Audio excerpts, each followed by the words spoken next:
ప్రజల రక్షణ కోసం ప్రాణాలు సైతం పణంగా పెడుతున్న పోలీసులంటే నాకు ఎప్పుడూ గౌరవం ఉంటుంది.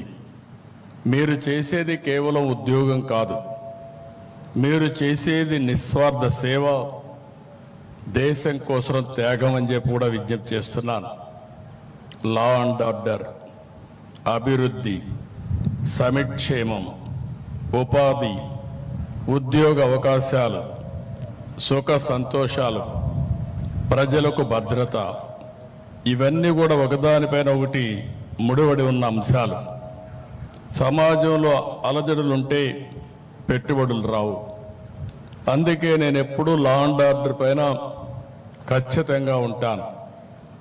No compromise on crime, zero crime మన లక్ష్యంగా పనిచేయాల్సిన అవసరం ఉంది. ఏవి పోలీసులు అంటే ఒక బ్రాండ్. ఫ్యాక్షనిజం, నక్సలిజం, కమ్యూనిజం, రౌడీయిజాన్ని అణిచివేయడంలో మీరు దేశంలోనే మంచి పేరు తెచ్చుకున్నారు. ప్రమాదం కావచ్చు, నేరం కావచ్చు, విపత్తు కావచ్చు, కరోనా లాంటి మహమ్మారి కావచ్చు, ముందుండి ప్రజల కోసం మొదటి అడుగు వేసేది పోలీసులే. మీ కుటుంబాలకు సమయం ఇవ్వరు, మీ పిల్లలతో గడపలేరు, ఎప్పుడు ఎటు పరిగెత్తాలో తెలియదు. పండగైనా, పబ్బం అయినా, ఎండైనా, పగలైనా, రాత్రి అయినా ప్రజల కోసం పరుగులు పెడతారు. ఎప్పుడు విధులకు వస్తారు. విధుల కోసం కుటుంబాన్ని వదిలి వస్తున్న మీకు తమ సంతోషాలను త్యాగం చేసి మీకు సహకరిస్తున్న మీ కుటుంబ సభ్యులందరికీ శిరస్సు వంచి నమస్కారాలు తెలియజేస్తున్నా, సెల్యూట్ చేస్తున్నా. హెల్మెట్ ధరించమని ప్రచారం చేస్తారు. డ్రగ్ వద్దు బ్రో చాటి చెప్తారు. మద్యం తాగి బండి నడపవద్దని హితం పలుకుతారు. స్పీడ్ థ్రిల్స్ బట్ కిల్స్ అని కామెంట్ చేస్తారు. ఇవన్నీ ఎవరి కోసరం? ప్రజల కోసమే. మన కుటుంబ సభ్యులు ఎలా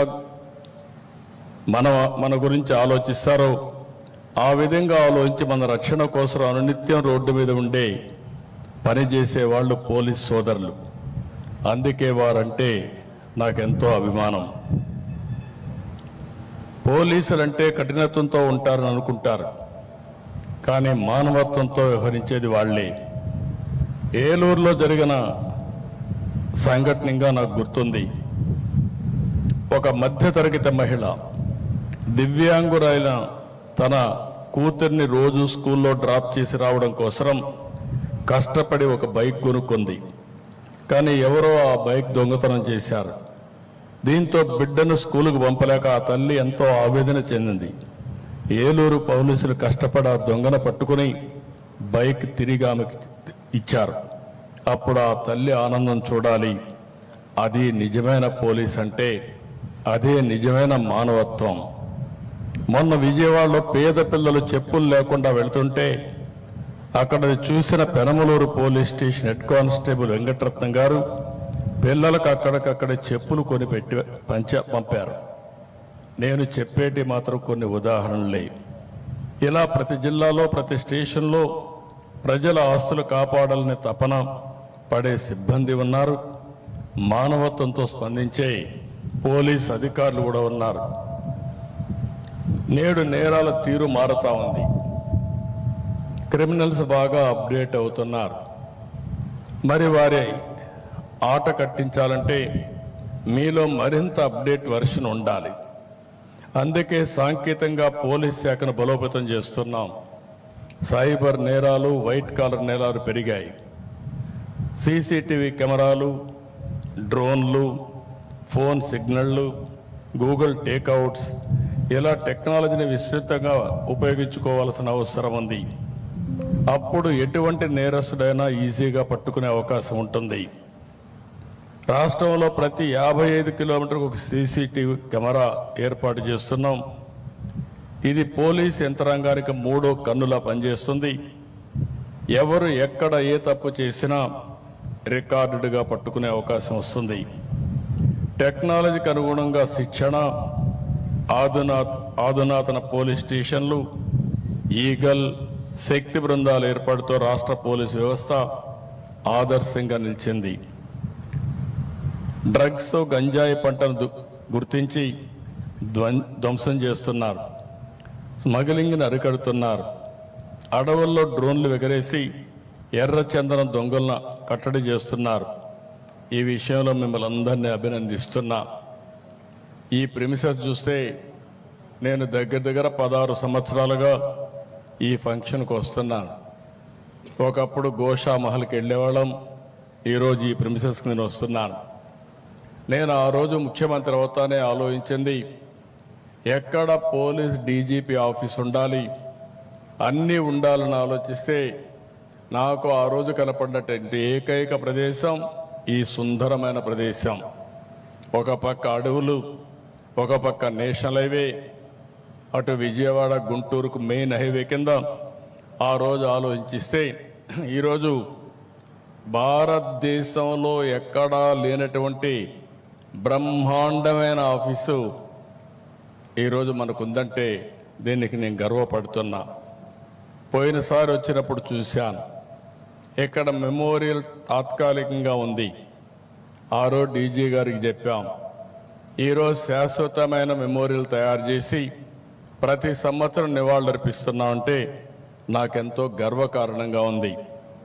ఈరోజు పోలీసులందరికీ ఒకటే విజ్ఞప్తి చేస్తున్నాం, విజిబుల్ పోలీసింగ్ ఉండాలి, ఇన్విజిబుల్ పోలీస్ ఉండాలి. ఎప్పుడు కూడా సమర్థవంతంగా మనం పనిచేయాలంటే మనం కూడా ఎక్కడికక్కడ లేటెస్ట్ టెక్నాలజీ కానీ, ప్రజల మూడు కానీ, జరిగే నేరాలు, జరగబోయే నేరాలని అధ్యయనం చేసే పవిత్రమైన పరిశోధన కేంద్రాలయంగా ఈ డీజీపీ ఆఫీస్ ఉండాల్సిన అవసరం ఉంది. మనుషుల్లో యాస్పిరేషన్స్ పెరుగుతున్నాయి.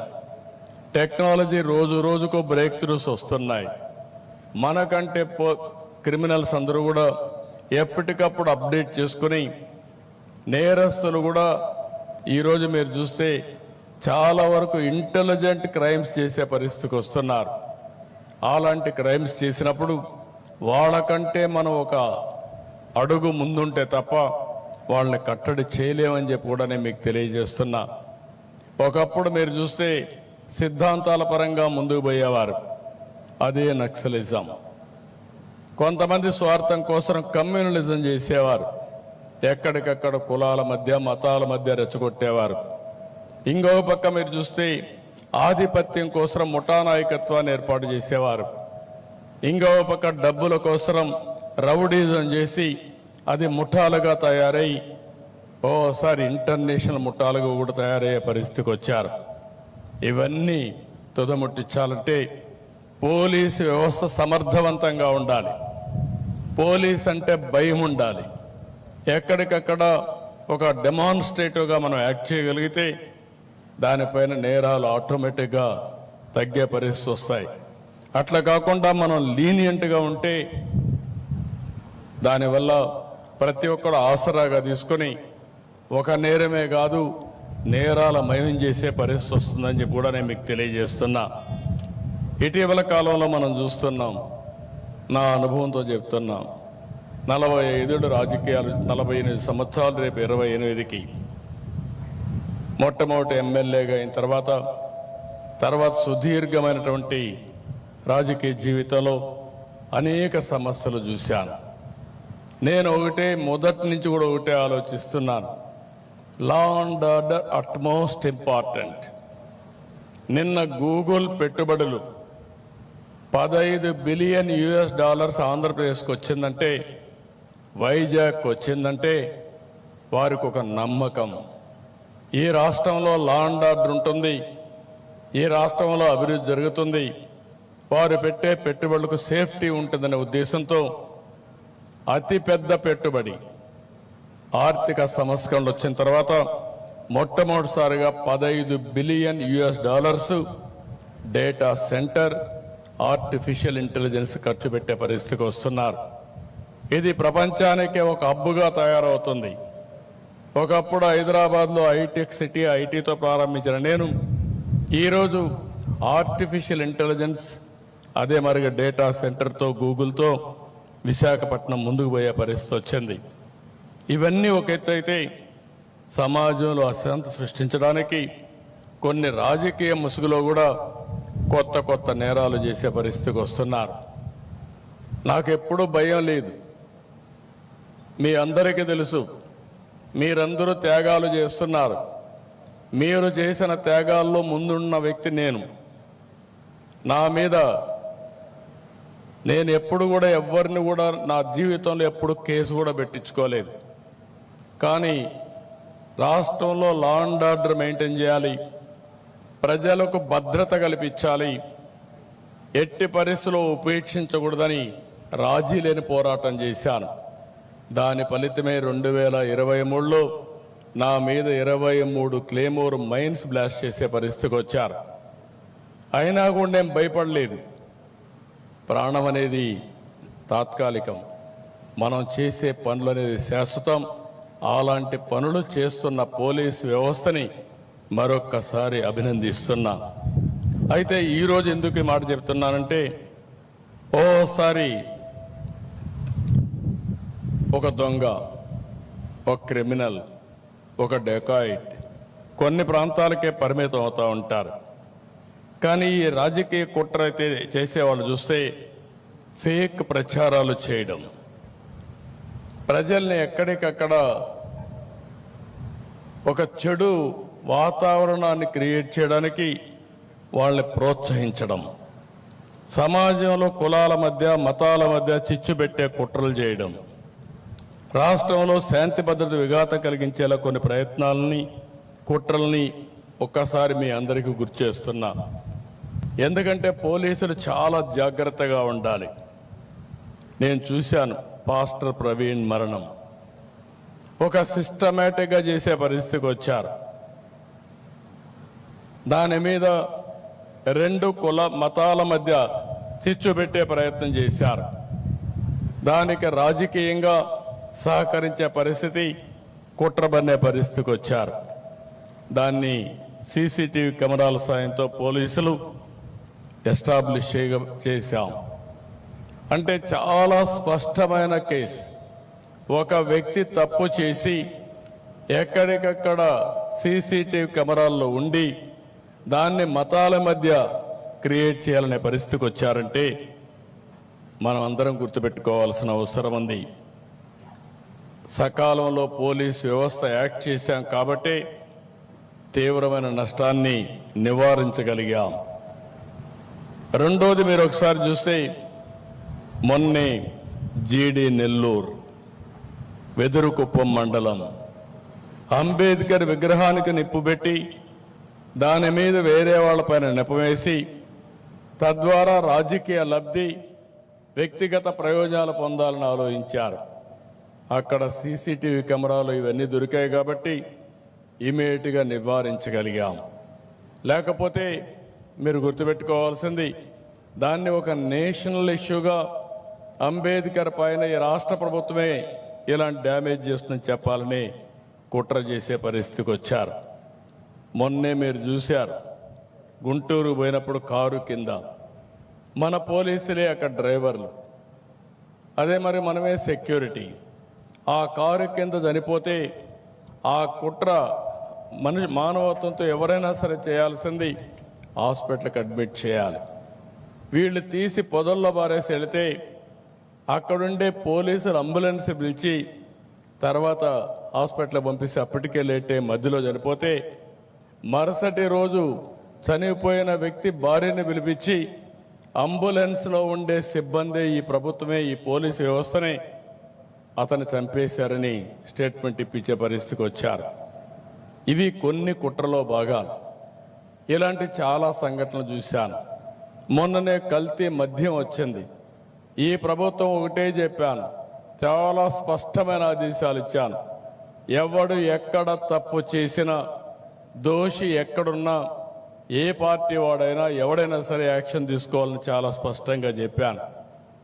దానిపైన మీరు చూస్తే మరుసటి రోజున వరుసగా ఎవరు చనిపోయిన రాష్ట్రంలో ఈ కల్తీ మద్యంతో చనిపోయారని తప్పుడు ప్రచారం చేసి ప్రజల్ని భయభ్రాంతులు చేసే పరిస్థితికి వచ్చారు. ఇలాంటి కొన్ని విషయాలే మీ దృష్టి తీసుకొస్తున్నా. అందుకే పోలీసు వ్యవస్థ జాగ్రత్తగా ఉండాలి, అప్రమత్తంగా ఉండాలి. అప్పుడే ఇలాంటి ఆటలు మనం అరికట్టే పరిస్థితి వస్తుంది. సోషల్ మీడియా ఇంకొక పెద్ద ఛాలెంజ్. ఒకప్పుడు ప్రింట్ మీడియానే ఉండేది, అంత మునుపైతే ఆల్ ఇండియా రేడియోనే ఉండేది. తర్వాత ప్రింట్ మీడియా వచ్చింది, తర్వాత ఎలక్ట్రానిక్ మీడియా వచ్చింది, ఈరోజు సోషల్ మీడియా వచ్చింది. సోషల్ మీడియాకు ఆడిటర్స్ లేరు, ఎడిటర్ లేడు. వాళ్ళు ఏదనుకుంటే అది పెట్టేసి వ్యక్తిగత హననానికి పాల్పడే పరిస్థితికి వస్తున్నారు. అలాంటి సందర్భంలో వచ్చినప్పుడు ఇది ఒక కొత్త ఛాలెంజ్గా మనం తీసుకోవాల్సిన అవసరం ఉంది. ఎంతోమంది నేను చూస్తున్నాను, చాలా బాధపడుతున్నారు, కుమిలిపోతున్నారు. అలాంటి పరిస్థితులు కూడా వస్తున్నాయి. ఇలాంటి కొత్త ట్రెండ్స్ వచ్చినప్పుడు పోలీసు వ్యవస్థ కూడా అలాంటి కొత్త ట్రెండ్లు అరికట్టడానికి ఎక్కడికక్కడ మనం చొరవ తీసుకోవాలి, మనం ముందుకు పోవాల్సిన అవసరం ఉందని చెప్పి కూడా నేను మీకు తెలియజేస్తున్నా.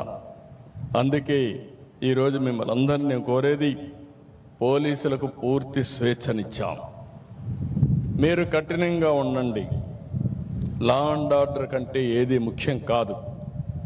ఆడబిడ్డల అఘాయిత్యంగా చేస్తే ఎంతటి వాడైనా సరే, ఒకవేళ తాగిన మైకంలో చేసినా, లేకపోతే పోలీసులు ఏం చేయరనే అహంభావంతో చేసినా, అదే చివరి రోజు వాళ్ళకి కావాల్సిన అవసరం ఉంది.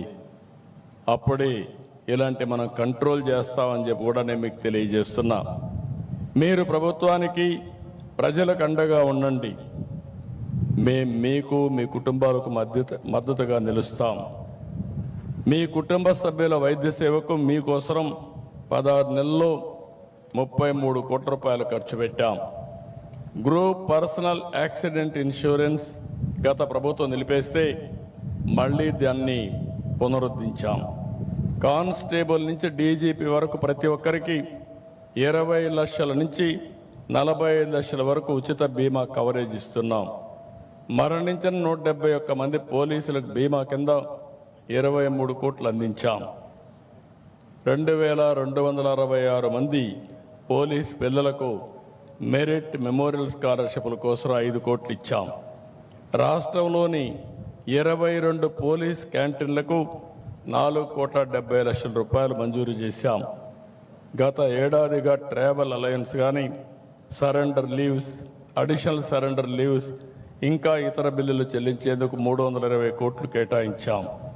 త్వరలో హోంగార్డులకు ఉచిత ఆరోగ్య బీమా, పోలీసు కుటుంబాలకు 30 లక్షల వరకు super top of health insurance కల్పించే ప్రయత్నం చేస్తున్నాం. ప్రభుత్వ ఉద్యోగుల పట్ల సానుకూలంగా ఉన్నాం. మీ అందరికీ తెలుసు, 1924 రాష్ట్రంలో ఒక విధ్వంసం జరిగింది. అన్ని వ్యవస్థలు పతనావస్థకు వచ్చాయి. ఆ రోజు ఎన్డీఏ మేము ఒకటే హామీ ఇచ్చాం, మళ్ళీ రాష్ట్రాన్ని పునర్నిర్మాణం చేస్తామని చెప్పి ముందుకొచ్చాం. 16 నెలలైంది. అన్ని వ్యవస్థల్ని ఎక్కడికక్కడ రీఆర్గనైజ్ చేస్తూ ఆ వ్యవస్థల్ని మళ్ళీ ట్రాక్లో పెట్టే పరిస్థితి తీసుకొచ్చాం. నిన్ననే దీపావళి కానుక కింద ప్రభుత్వ ఉద్యోగులందరికీ ఒక డిఏ ఇచ్చాం. అదే సమయంలో పోలీసులకు మాత్రం డిఏని ఇవ్వడమే కాకుండా సరెండర్ లీవ్ని 2 విడతలుగా నవంబర్, జనవరిలో మీకు చెల్లించే ఏర్పాటు చేశామని చెప్పి కూడా నేను మీకు తెలియజేస్తున్నా. పోలీస్ వ్యవస్థను అన్ని విధాలా బలోపేతం చేస్తాం. 6,100 మంది కానిస్టేబుల్ నియామకం చేశాం. త్వరలోనే వారంతా నిధుల్లో చేరతారు. ఇంకొక పక్కన శాఖాపరమైనటువంటి పదోన్నతులు సకాలంలో వచ్చేలా అన్ని చర్యలు తీసుకుంటాం. ఇంకొక విషయం మీ అందరికీ ఫైనల్గా విజ్ఞప్తి చేస్తున్నా, మీ సంక్షేమం, మీ భద్రత చూసుకునే బాధ్యత ప్రభుత్వానికి. కానీ ఈరోజు రాష్ట్రంలో అన్ని వర్గాలు బాగుండాలంటే నేను ఒకటే ఆలోచిస్తున్నాను. 2047కి ప్రపంచంలో నెంబర్ 1 ఆర్థిక వ్యవస్థగా భారతదేశం ఉంటుంది.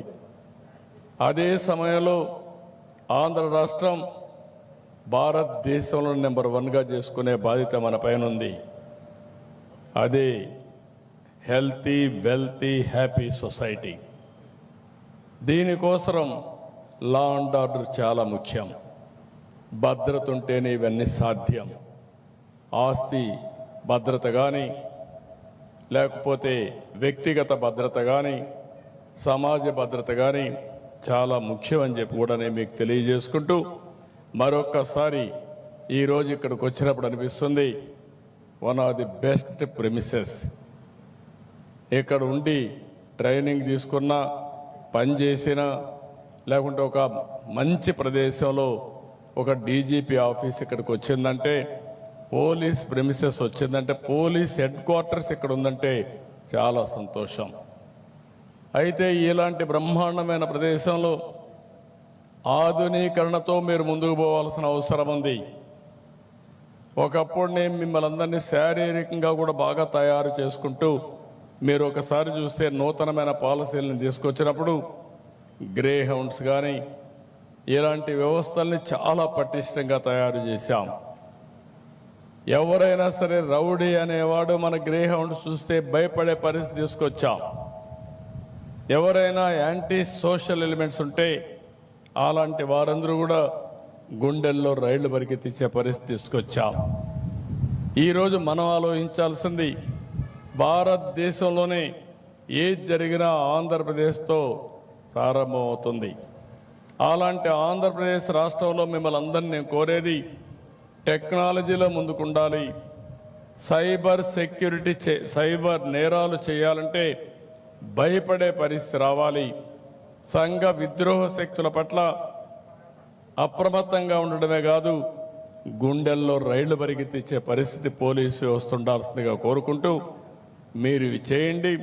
నేను ఒకటే హామీ ఇస్తున్నా, మీ గౌరవాన్ని పెంచే బాధ్యత, మీ భద్రత కాపాడే బాధ్యత, మీరు మీ కుటుంబాలని అన్ని విధాలు ఆదుకునే బాధ్యత ఈ ప్రభుత్వం తీసుకుంటామని మరొక్కసారి విజ్ఞప్తి చేస్తూ, అందరికీ మనస్ఫూర్తిగా అభినందనలు తెలియజేసుకుంటూ, మరొక్కసారి పోలీస్ అమరవీరులకు జోహార్లు అర్పిస్తూ, జై ఆంధ్రప్రదేశ్, జై హింద్.